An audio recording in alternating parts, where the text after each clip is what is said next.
This is the image I took in New Hampshire of a marsh that I'll be using for this demonstration. As you can see on the left-hand side, there is a sign that I don't want to use in the painting, as well as the telephone pole and the wires that hold the telephone pole. The rocks in the foreground aren't going to help with this composition, so I'm going to crop it pretty horizontally. All right, I've shown you the marsh, and I'm going to start my initial wash, which is going to be the sky and the trees, a bit of the marsh part, then we'll get into the water and the reflection of the sky. Although the sky in this area right here will be very, very light. And I'm using a mop, which is an Isabey. Not sure what size this is, but I'm using this to start my initial wash, and I'm going to just go right ahead and throw in this raw sienna.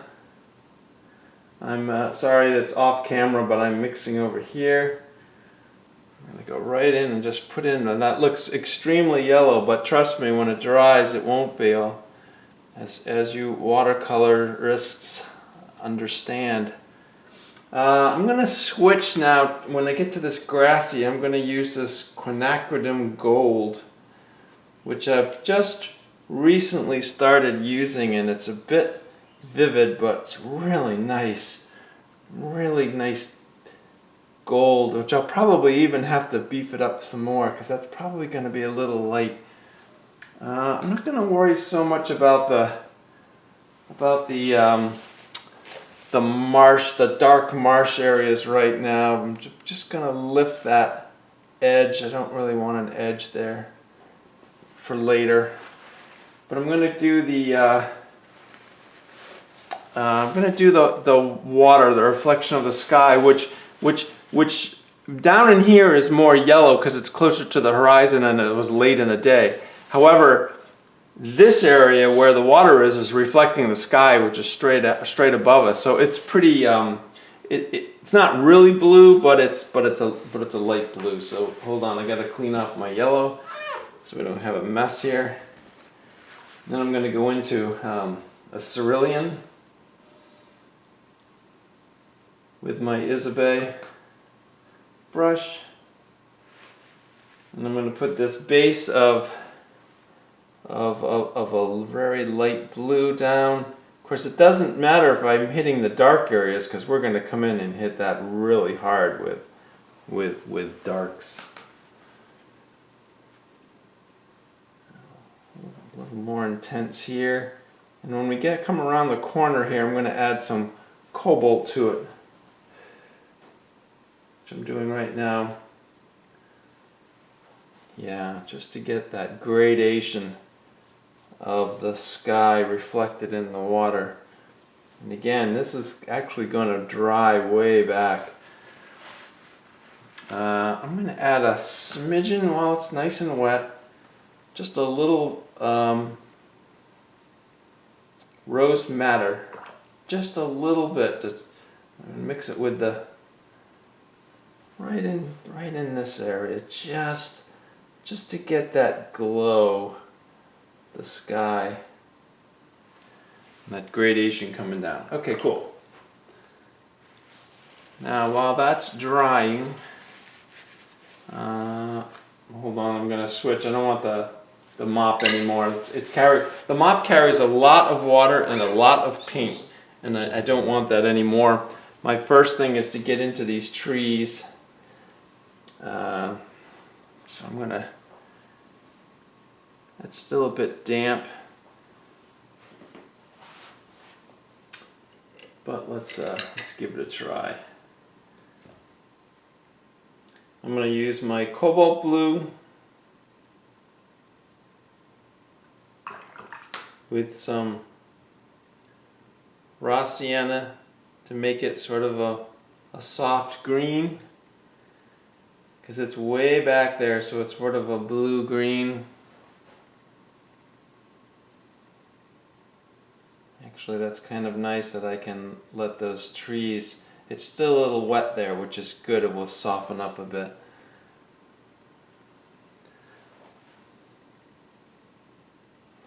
this row back here this is going to be farther away than that. As you can, I don't know if you can see, but I have a line here for the horizon of this tree line, and this one, which is slightly in front of it, just to give it some interest. That's not the way it was in real life, but it's what I want to do on this. I'm going to move to a cobalt deep with that raw sienna, just to get it a little darker and bluer as the tree line comes down.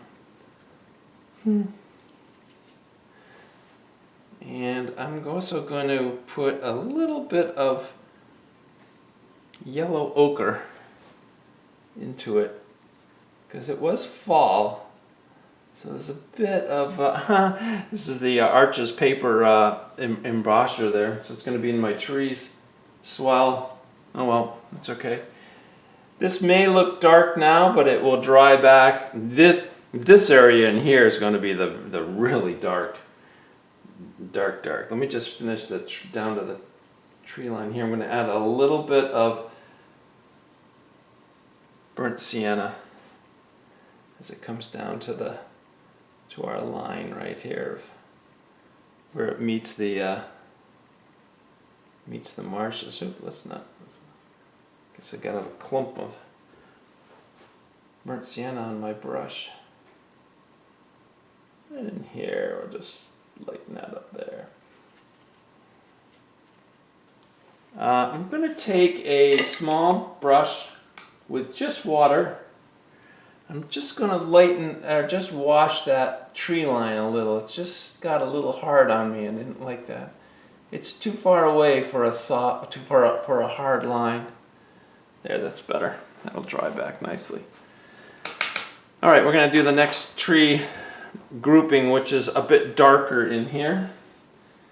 It's a bit greener as well, but the light is coming from this direction, and so these trees are going to be a little bit more lit up than those trees. So let's start with let's be daring. Let's use some of that quinacridone gold. Woo, man, I don't know. We'll see.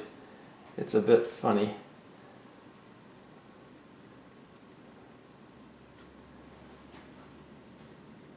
And I'm going to go to the deep cobalt raw sienna with raw sienna.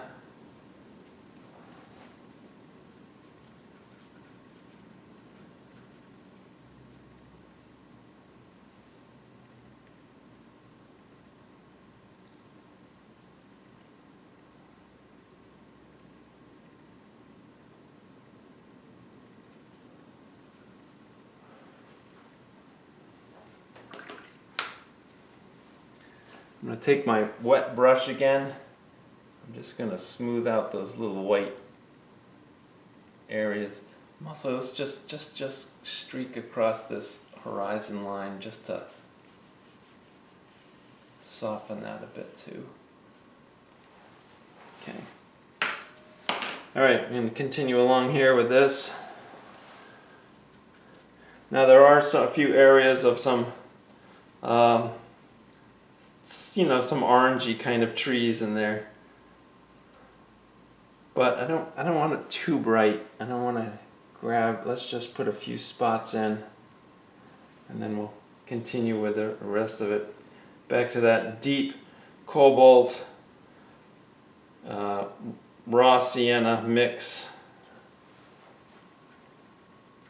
Yeah, see, now the trees are just, that orange just blends in nicely. That's fun. Just going to go right along. I want to make sure that the value of this tree line is darker than those trees back there to give that sense of atmospheric perspective. I'm going to add a little ultramarine because I want it a bit darker over here. So ultramarine, raw sienna, which gives kind of a muddy junk, but that's okay.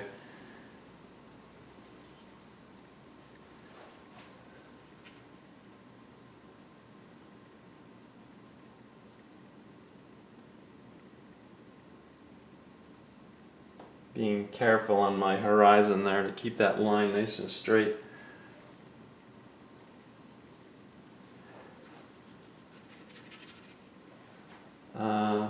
I want a little bit more color.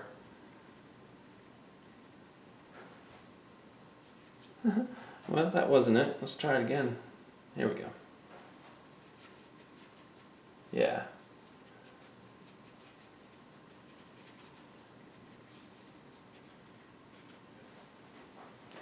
And I'm going to do it. I don't like that dot of white. We'll deal with that later. Everything's wet in there right now, so whatever I do just keeps blending it all together. So I'm just going to let that sit for a second, and I'll get back to it. I don't want to get too dark in these trees right here, but where they're wet right now, I have the opportunity.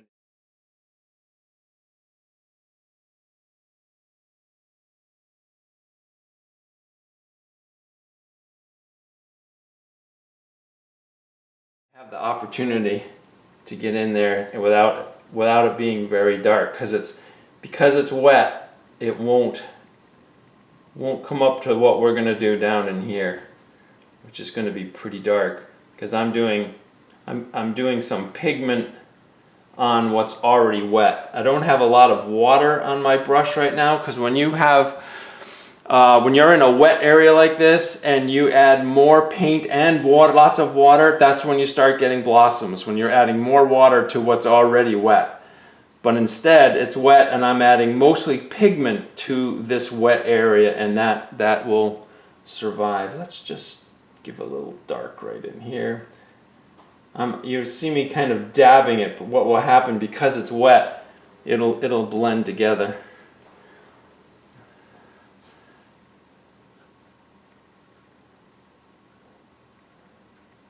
And eventually, there are going to be one egret flying right here, and I'm going to have to do that with white paint. I don't like, if I had drawn that egret here and then painted around it, it would get clunky. I want that wash, that one stroke of the trees. I don't want to ruin my wash for an egret we can put in later. All right, when that dries, we'll go at it. I'm gonna get this green marshy sunlit green marshy grass in next. So give me a second while I gotta clean my palette here. It's getting a bit muddy already.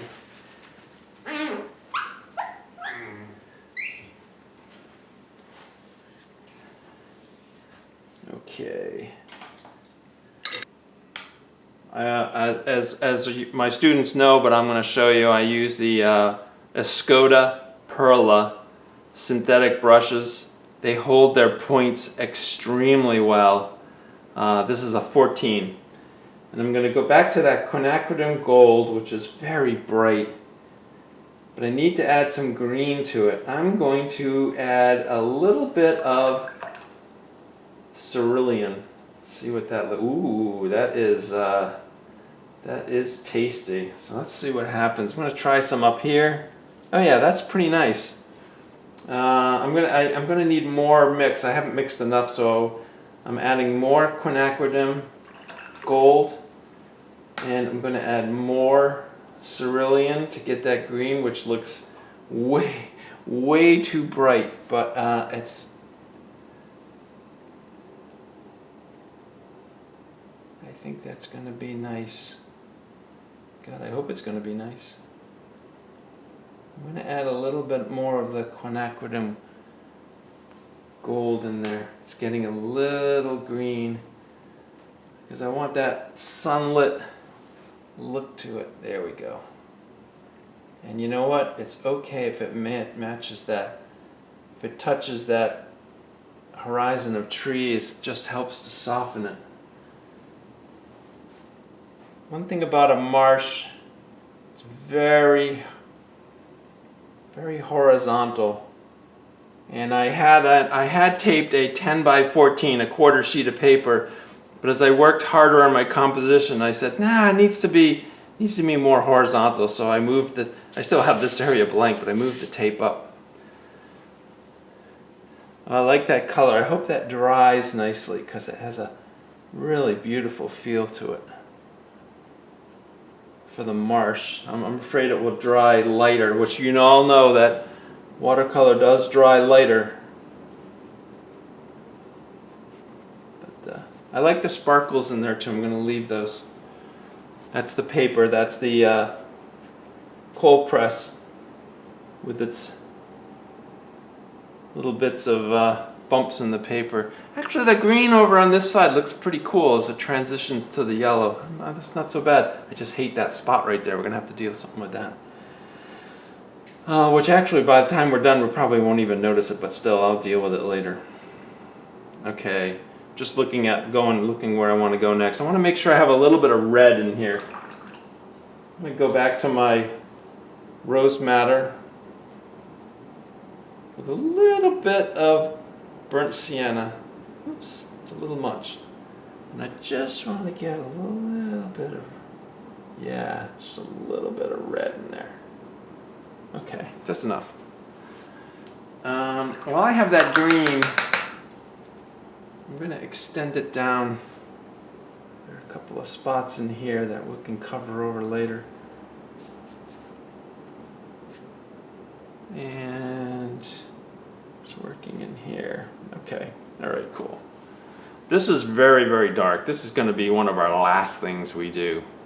The nice thing about a marsh, though, it comes together really quickly. You know, when you've seen me do city scenes, and it takes a long time, especially when you start adding cars and people and everything. Marshes just, wow, man, they're fun. All right, I need to do a little bit of housekeeping. I got to go rinse out my sponge. It's getting a little too wet. Alrighty. All right, I'm going to start transitioning some of the shoreline. I don't want to get into the darks just yet. I want to do some of these lighter brown areas. Let me get those in first.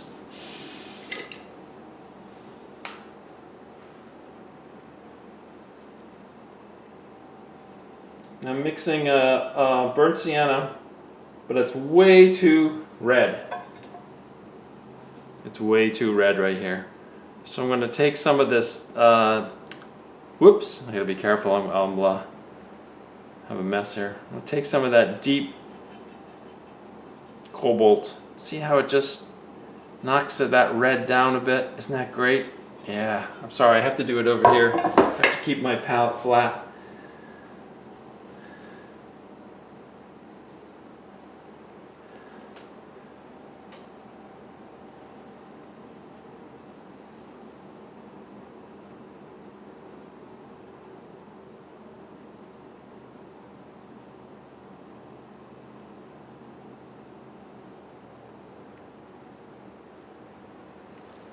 Get another brush just to work it around a bit. Gets down to the water, I want it a little softer, that's all. Another beautiful, nice lit up little spot right there. Just wonderful, and will help to delineate a ridge of mud.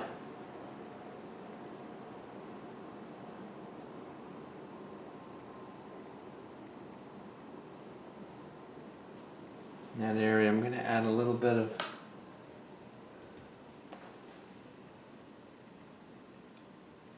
of cerulean to the edge of it where it's coming down to the water line.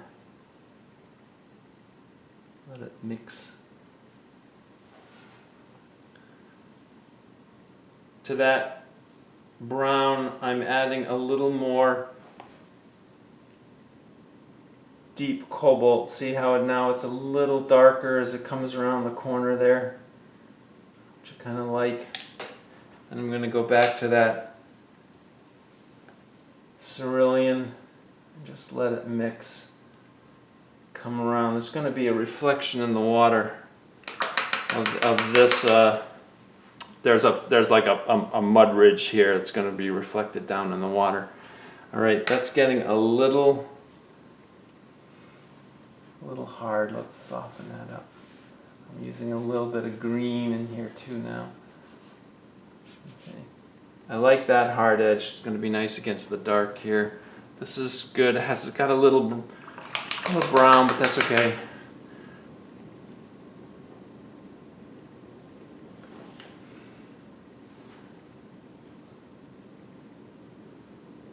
I'm mixing rose madder, which is red, a magenta-y red, and cerulean to get sort of a muted purple for back in here where this little beach is coming down. This is low tide, so low tide. It's in Rye, New Hampshire. I took a workshop with, I'm sure some of you know Bill Breidenbach. The two of us went up last, let's see, 2 falls ago. I did a workshop with Tom Hughes. And I went out and just did some photography on my own. Okay, I'm going to go, because before I get into this area, I really want to fix that. Okay, that's dry enough. It's not bad, because it could be the front of those trees. I got another idea. Yeah, let's do this instead. And you all like to see me lift anyway. Instead of filling this in with a color, let's lift out some more of the trees on that edge there, which is, as I said, the light is hitting that edge. And if that works, then we may add just a smidgen of yellowy color to it. So this is just clear water on a brush. I'm just going in and I'm gonna just touch it. See, it lifts it up.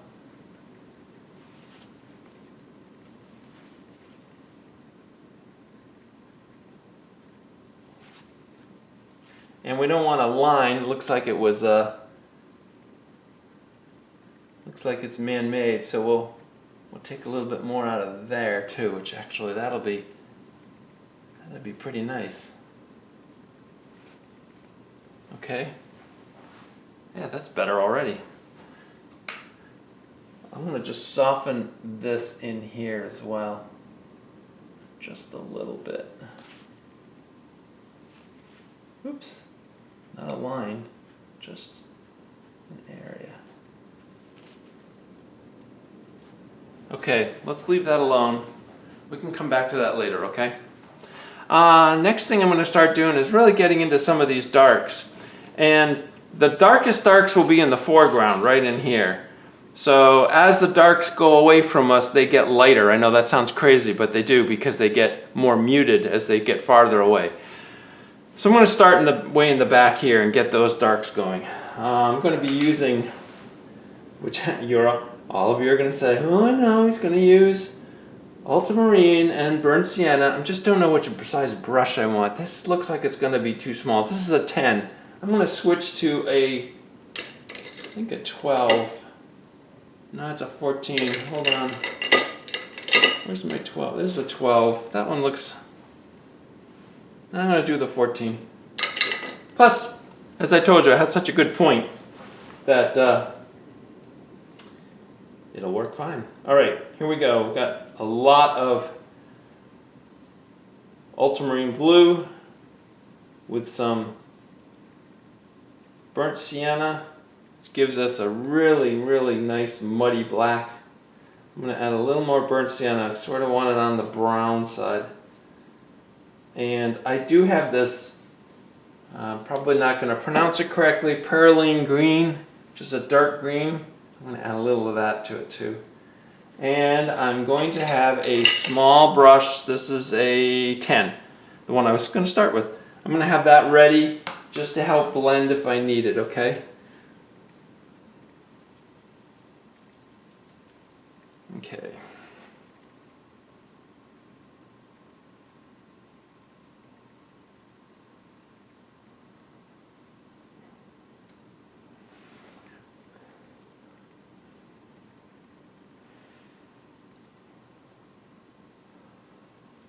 I know it's off screen, you can't see, but I am looking at my image on my iPad, which is on my little stand, which most of you know about.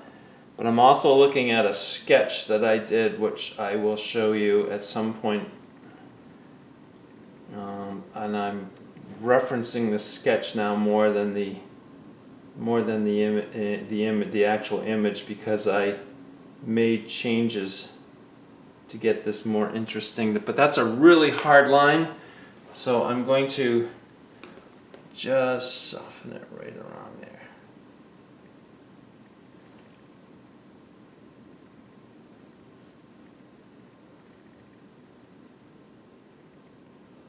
Okay.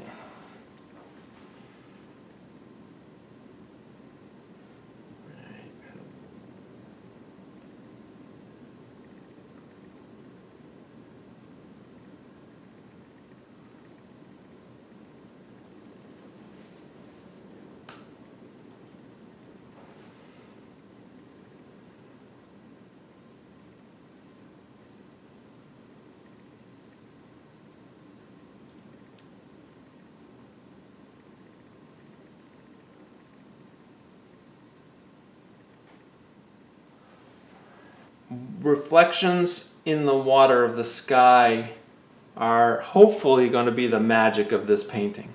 So these little snippets of light area, this is actually a sort of it's mud flats coming down because it's a very, very low tide.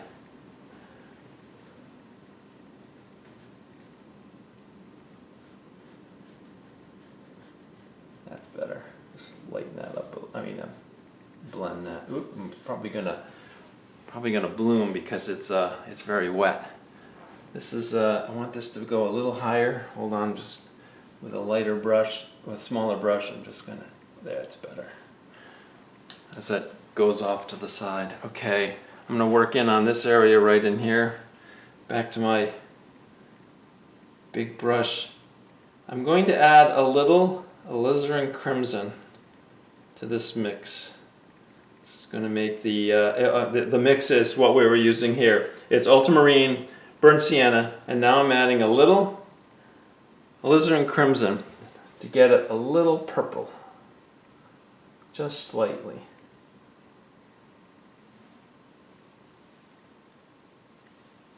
It's going to blend that up a little, where the mud flats hits the grass. Just so nice. Something about those mud flats are really so entertaining.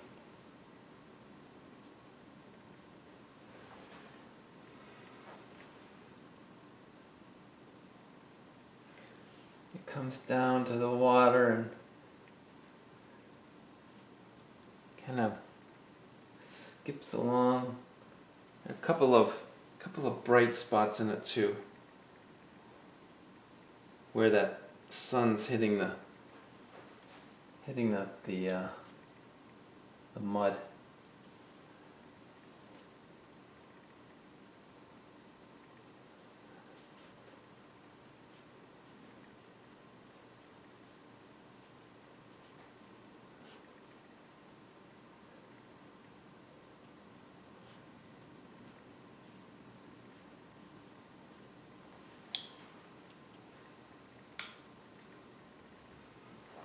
I may have to go back and darken that a little bit. Let's see how we do. Let's see how this comes along though.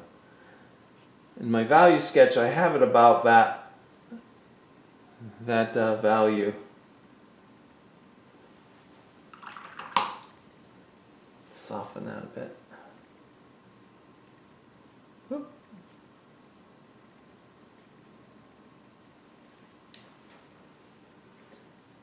I'm just mixing up more of the ultramarine, alizarin,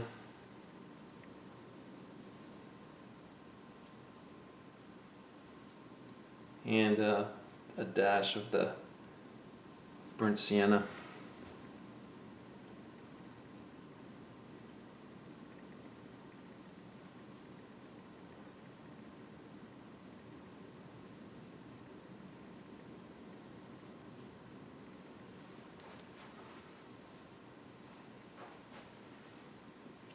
Just gonna, again, just soften where it hits the grass.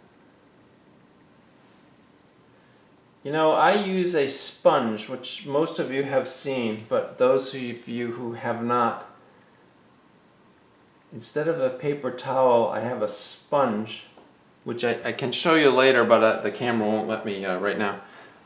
And that's how I manage the water on my brush and how wet or dry it is.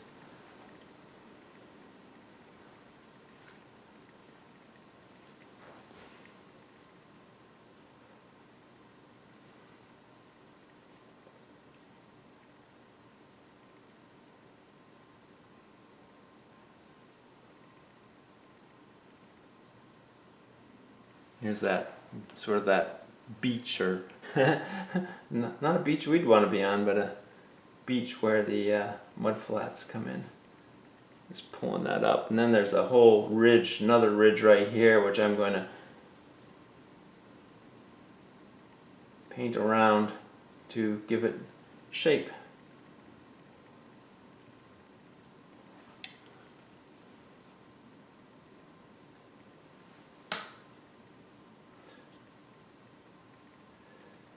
I'm going a little of that quinacridone and cerulean. I just want a little bit of that right now to help mix these colors right in here.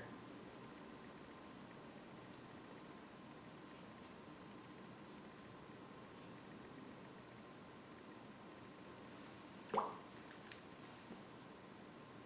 just going to soften that a bit. Whoops, I don't want that. There we go. Always use your finger, doesn't hurt. Oh, wow. Remember how dark that was? Wow, that's not dark at all anymore. Jeez. All right, I'm going to get into this little ridge of junk, mud and stuff.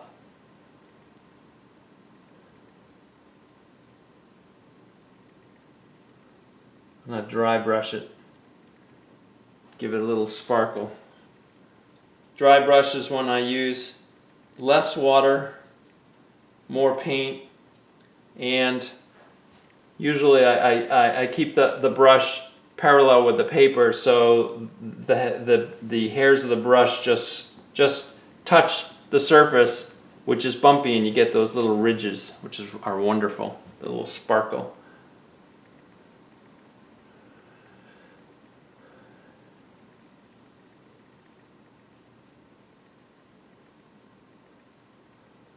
I think Herman Peckel said, use that dry brush to your advantage to make it look busy, which it is over here. It's rocks and grass and busyness, actually, and it does too.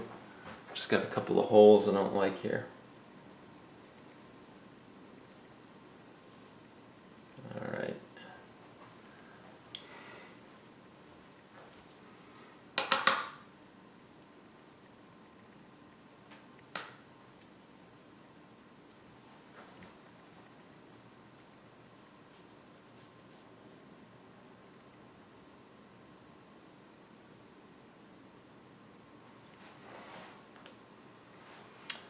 Okay, cool. This line's, I like it. It's a little bit hard. Let's break it up just a smidgen. I like it though, but I'm afraid it's going to grab a little too much attention.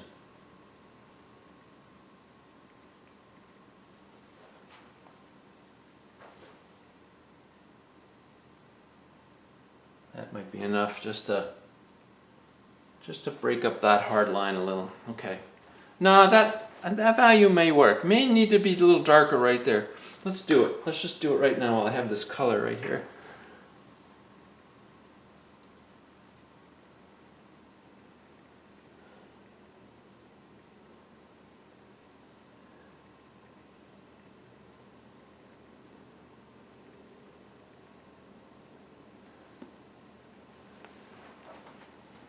Okay.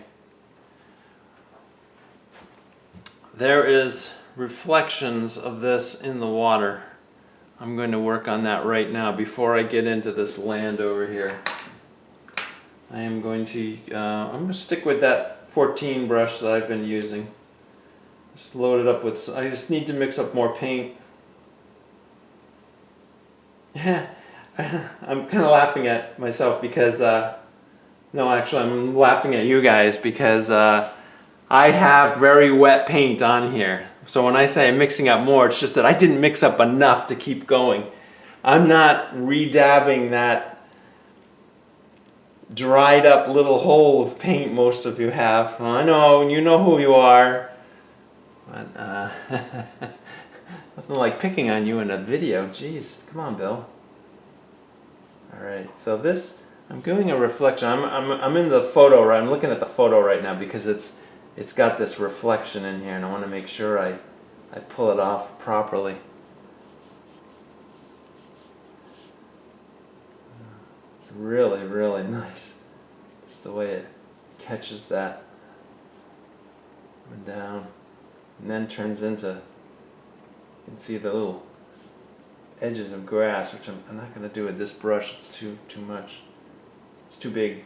I'm going to pull it with this brush.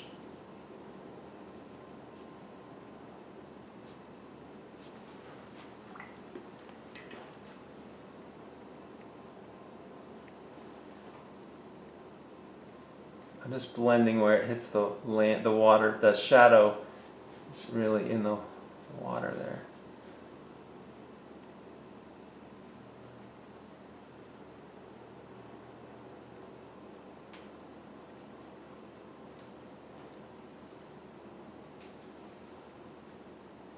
Fortunately, I still have some of that quinacridone gold and green here just to catch the tops of this because it's reflecting that.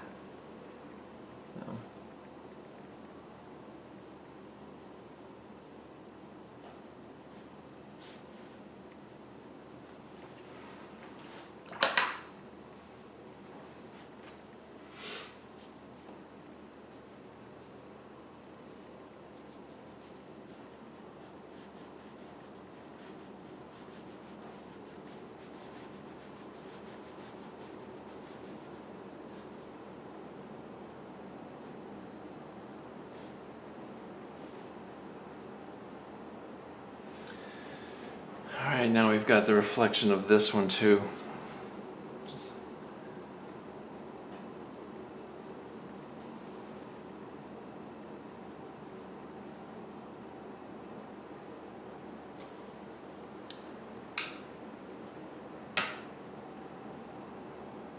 Taking some more cerulean,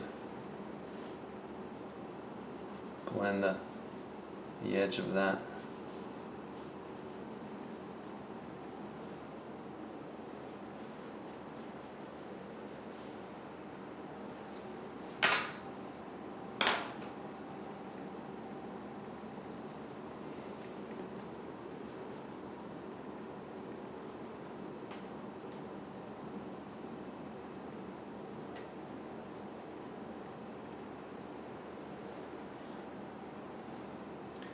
Oh, I was saying about the marsh being real flat. That's because I was down low. I climbed down, not quite to water level, but almost water level, so that I could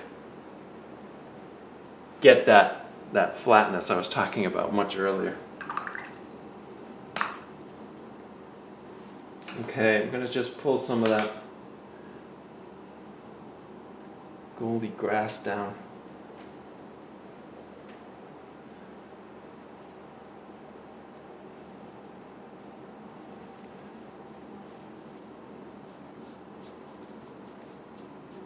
I don't know if the video camera is going to pull this off, but I'll make sure I take a picture of it and then marry it to the video.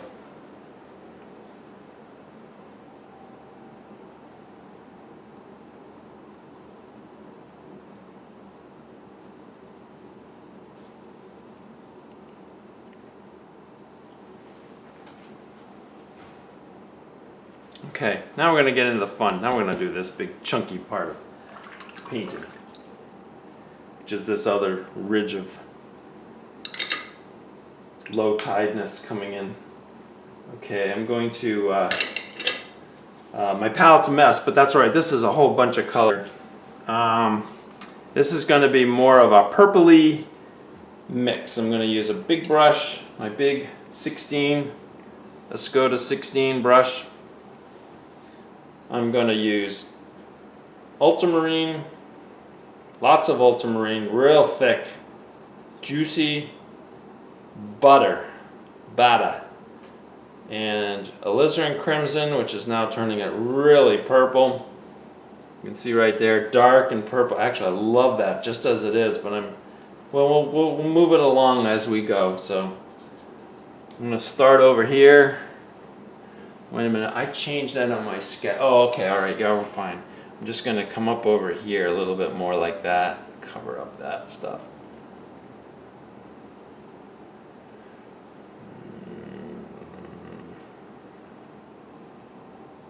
A little bit more over here.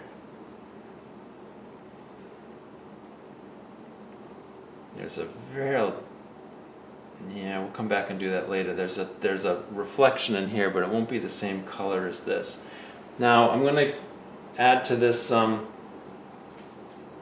burnt sienna.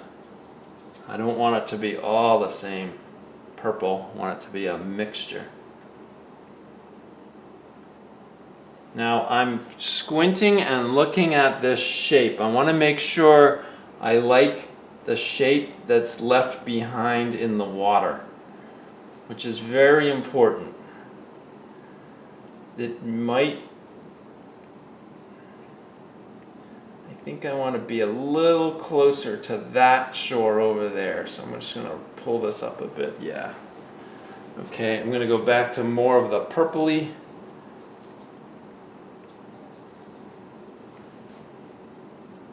And see how dark that is? It's because it's mostly paint, a little bit of water.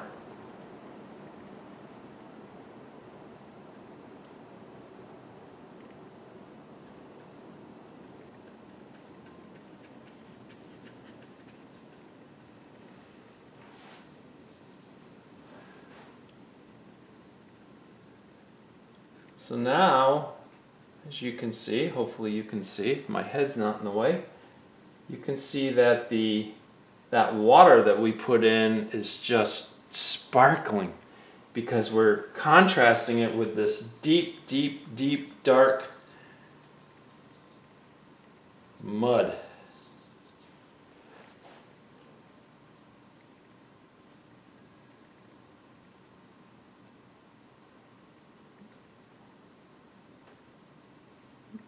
I don't want those, I want them rounded on the tops, flats on the bottom.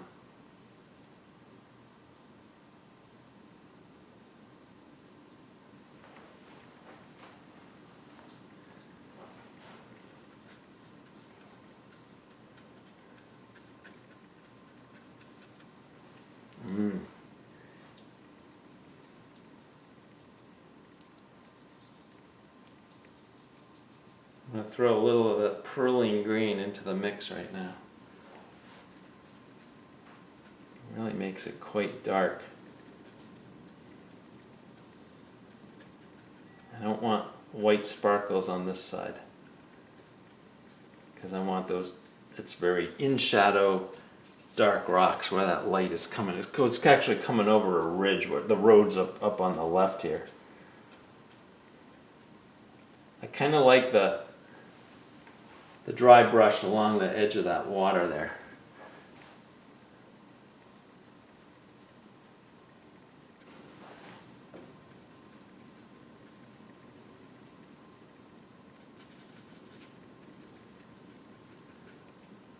I'm not liking that line. I'm going to come back. I may extend that out or do something to it. It's just a little, it's like a do-do straight line there. It's like, oh, I think I know what to do, but we'll come back to it. I think I'll make a little ridge. I'm using an amazing amount of paint, which is why you need fresh, squeezed, ready to go paint. More paint than water, so that you get this real thick, deep, rich color and value.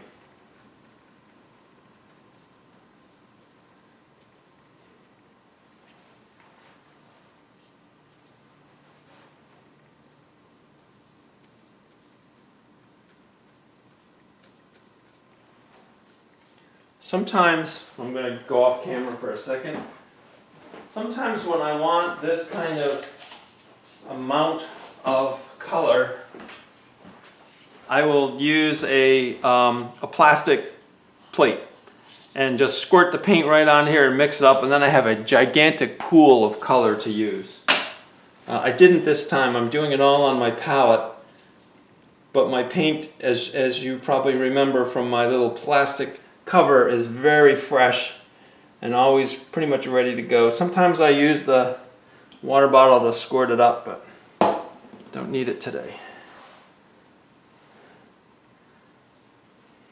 All right, this right here, let's have a ridge come down here and just break that up. Yeah, that's fun. Plus it helps a transition from foreground to background. And let's soften the top of that as if it has some grass or something on it. So I'm just taking a smaller brush, just the brush with water, and just softening that top edge.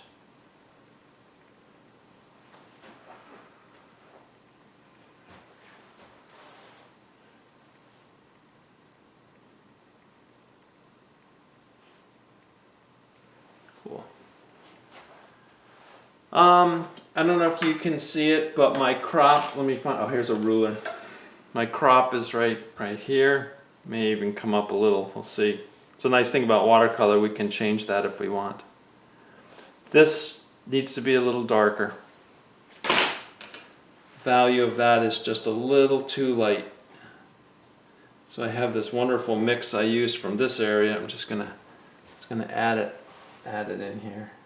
Yeah, that's better.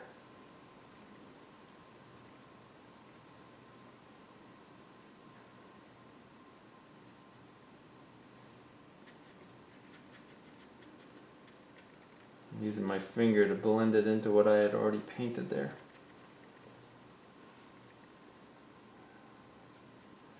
You know in watercolor that it always dries back, so that gives us what we need there. Just darken it up a little bit. Okay. Now I said I was going to go back in here, but I don't think I'm going to. I think I'm going to leave that alone. If anything, I think I'll just soften that edge a little. And I'm going to soften it with blue, not with the brown that's there. I'm just going to take some cerulean. I'm going to do that purple thing. Cerulean and rose madder.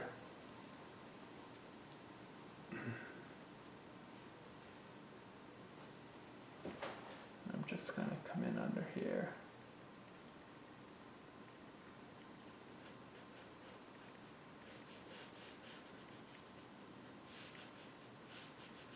Actually, I'm just going to go over that too. I know something about that I didn't like. And I still don't know if I like it, but at least it's something. Okay, we're getting there.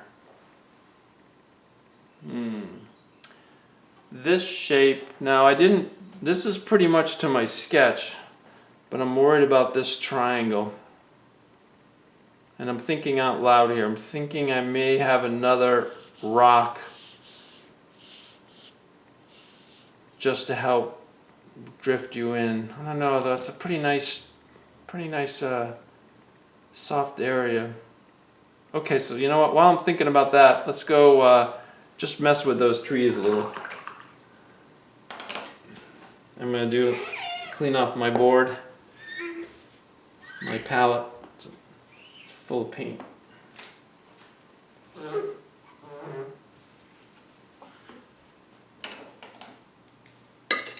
And I'm just going to add a little of that beautiful quinacridone gold straight. I'm not going to mix it with anything, I'm just going to let what's already there mix with it.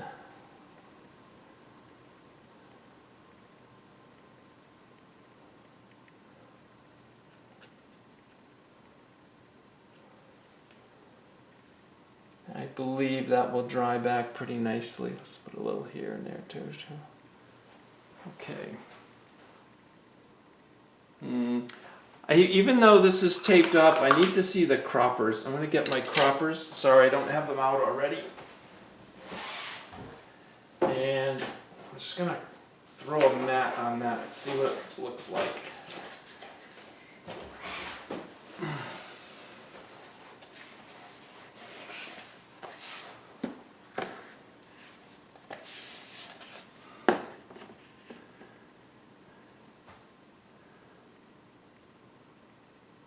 Now, I'm going to leave this for now. I'll leave it alone.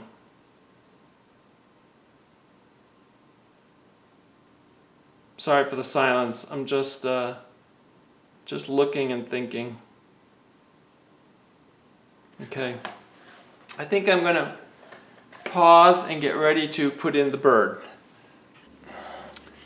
Okay. I found a bird on the internet, an egret. Flying, that I just needed that reference, and I'm in my composition in the thirds. I'm going to have them somewhere in this area right over here. Perfectly in the thirds would be on that line, but I don't want them on that. Right, we're just going to put them right in here. All right. I'm going to use a very small brush. I'm using an Escoda 6. Which doesn't have the best point. I thought I had a new one. Actually, hold on a second. I have a 4. I'm going to use that. I put some white gouache right here. This is old, all this area over here. I put some white gouache on this plate. I need to add a little water to it, that's all. I don't want it straight gouache.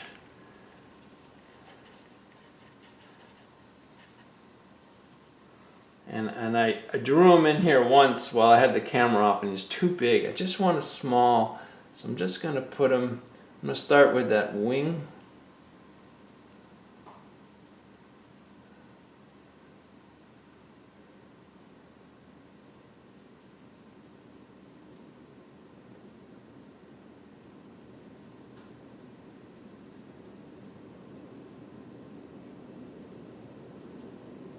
I'm just following the basic shape of the bird.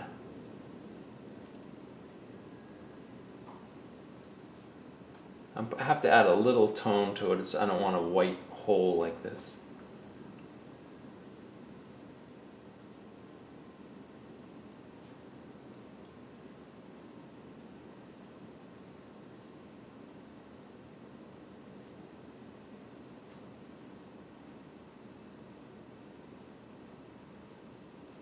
I'll do in just a minute.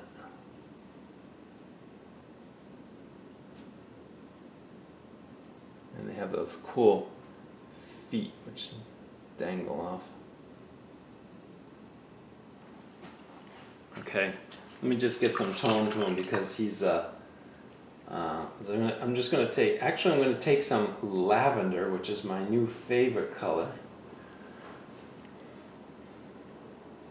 Put some lavender in here.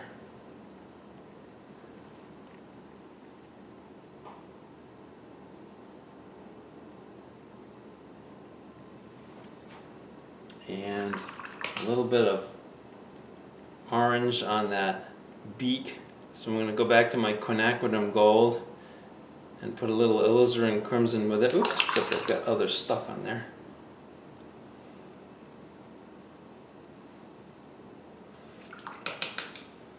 Actually, I'm switching. I'm going to cadmium yellow for this beak with some cadmium red. Oh yeah, that's much better. A nice orange. I'm looking for a nice orange, just a tone. And then his legs are actually, I put them in white. They're actually, according to this image, they're black. So I think we'll pretend like there's highlight on it, and then the rest of them are kind of creeping down like that. There. Okay. Now that bird would probably be reflected in this water somewhere here. Let's avoid that for the time being. But while the camera was off, I thought about this shoreline and thought about this area. And I think what I'm going to do is I'm just going to pull this back in here. Maybe not that much. I love this shape, but I don't like this long triangle. So give me a second while I mix up a little of that Magic Bullet Ultramarine. Here we go. Alizarin Crimson and Burnt Sienna. Nice and warm from down in here. I'm going to start in here where it's the edge. Just squint my eyes and try to figure out exactly where I want to end that shore. Thicker paint, very thick. See how it's getting transparent there? This is where you want it really, really the consistency of butter.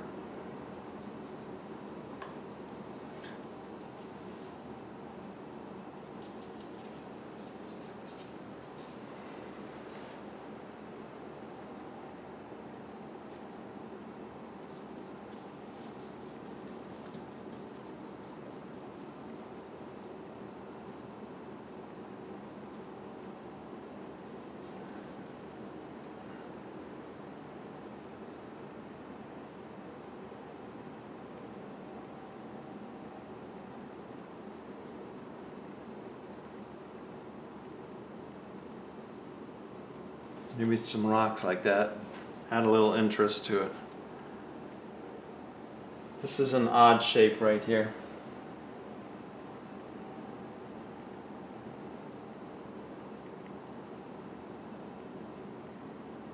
That's better.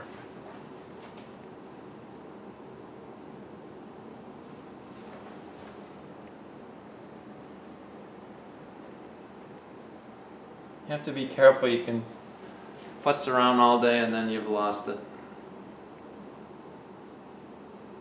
Okay. I think I'm there. Oh, we got to give the bird an eye. Hold on. And I can use exactly what I was using for that rock. He needs just a little boop. There. One last thing. I'm going to sign the painting. And normally I would sign it in the lower right hand corner, but I love that water right there, and I also like the weight of the bird and the water on this side. So I'm going to sign it in the rocks. I'm using, as I usually always do, although sometimes I'm starting to change, but I use cadmium red, which is very opaque.